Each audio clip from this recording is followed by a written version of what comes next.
की शुरुआत करेंगे बड़ी खबर के साथ, जो हरियाणा आबकारी विभाग की 6 ऑनलाइन सेवाओं का शुभारंभ हुआ है। दरअसल मुख्यमंत्री नायब सिंह सैनी ने इसका शुभारंभ किया है। कर हितैषी मोबाइल ऐप का भी शुभारंभ हुआ है। हरियाणा ने पूरे देश में जीएसटी संग्रह में 21% वृद्धि दर्ज की है। चालू वित्त वर्ष में नवंबर तक कुल जीएसटी संग्रह 83,606 करोड़ रुपए हुआ है। तो बड़ी खबर आपको बता दें, जहां हरियाणा में आबकारी विभाग की 6 ऑनलाइन सेवाओं का शुभारंभ हुआ है। सीएम नायब सिंह सैनी ने इसका शुभारंभ किया। इसके अलावा खास बात यह कि कर हितैषी मोबाइल ऐप का भी शुभारंभ किया गया है। वहीं पूरे देश में जीएसटी संग्रह में 21% की वृद्धि हरियाणा में हुई है। चालू वित्त वर्ष में नवंबर तक कुल जीएसटी संग्रह 83,606 करोड़ का था। सीएम नायब सिंह सैनी ने 6 ऑनलाइन सेवाओं का शुभारंभ किया है। हरियाणा ने पूरे देश में जीएसटी संग्रह में 21% वृद्धि की है। चालू वित्त वर्ष में नवंबर तक जीएसटी संग्रह 83,000 करोड़ से ज्यादा। वहीं कर हितैषी ऐप का भी शुभारंभ किया गया है। ये मोबाइल ऐप का शुभारंभ मुख्यमंत्री नायब सिंह सैनी की तरफ से। तो बड़ी खबर आपको बता रहे हैं, जहां जीएसटी संग्रह 83,606 करोड़ नवंबर के महीने तक हुआ है हरियाणा में। वहीं दूसरी ओर 6 ऑनलाइन आबकारी विभाग की सेवाओं का शुभारंभ भी किया गया है।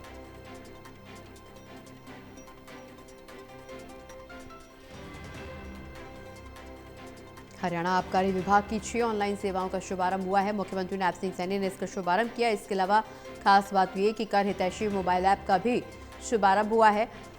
वहीं दूसरी ओर हरियाणा ने पूरे देश में जीएसटी संग्रह में 21% वृद्धि की है। चालू वित्त वर्ष से नवंबर तक कुल जीएसटी संग्रह 83,606 करोड़ का। ज्यादा जानकारी के लिए हमारे साथ हमारे एसोसिएट एडिटर देवेंद्र कथुरिया जी जुड़े हुए। देवेंद्र जी, आबकारी विभाग की 6 ऑनलाइन सेवाओं का मुख्यमंत्री नायब सिंह सैनी ने शुभारंभ किया है। खास बात यह कि जीएसटी संग्रह में 21% की वृद्धि भी हुई है। अभी तक हरियाणा में 400 से ज्यादा जो सरकारी सेवाएं हैं, जो स्कीम्स हैं, जो सब्सिडी डिसबर्समेंट होती है, अलग अलग सरकार की जो स्कीमें हैं, ऑनलाइन सेवाएं हैं, 400 से ज्यादा हो चुकी है। आज मुख्यमंत्री ने एक्साइज एंड टैक्सेशन जो डिपार्टमेंट है, जो कि बहुत महकमा है, इम्पोर्टेंट है, क्योंकि सरकार को हजारों करोड़ की आय होती है एक्साइज से, रजिस्ट्री वाला महकमा। तो जीएसटी की जहां तक बात है, जीएसटी में वित्तीय वर्ष जो अप्रैल से शुरू होता है, अब तक नवंबर तक 87,700 करोड़ रुपए, 7% का इजाफा है। जीएसटी कलेक्शन लगातार हरियाणा से बढ़ रहा है और अच्छा, हरियाणा की मेरे को लगता है रैंकिंग में ऊपर जा रहा है हरियाणा। हर साल जब जीएसटी कलेक्शन होता है, अगर टैक्स कलेक्शन अच्छा होगा तो उसका हिस्सा भी बढ़कर मिलता है।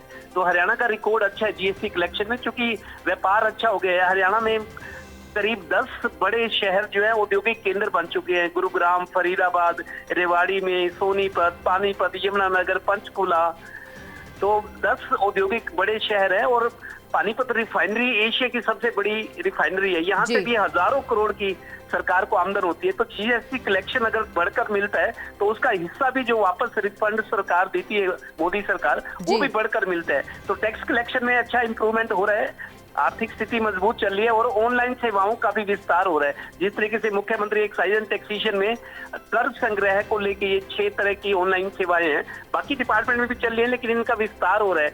मकसद सरकार का यही है कि पारदर्शिता नजर आए, करप्शन पर नकेल कसी जाए।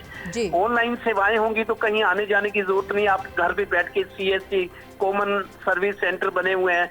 आजकल बच्चे पढ़े लिखे हैं, घर से ही वही काम कर सकते हैं। उनको सरकारी दफ्तर पे जाने की जरूरत नहीं है, ना सड़कों पे भीड़ बढ़ाने की, ना पेट्रोल खर्च करने की।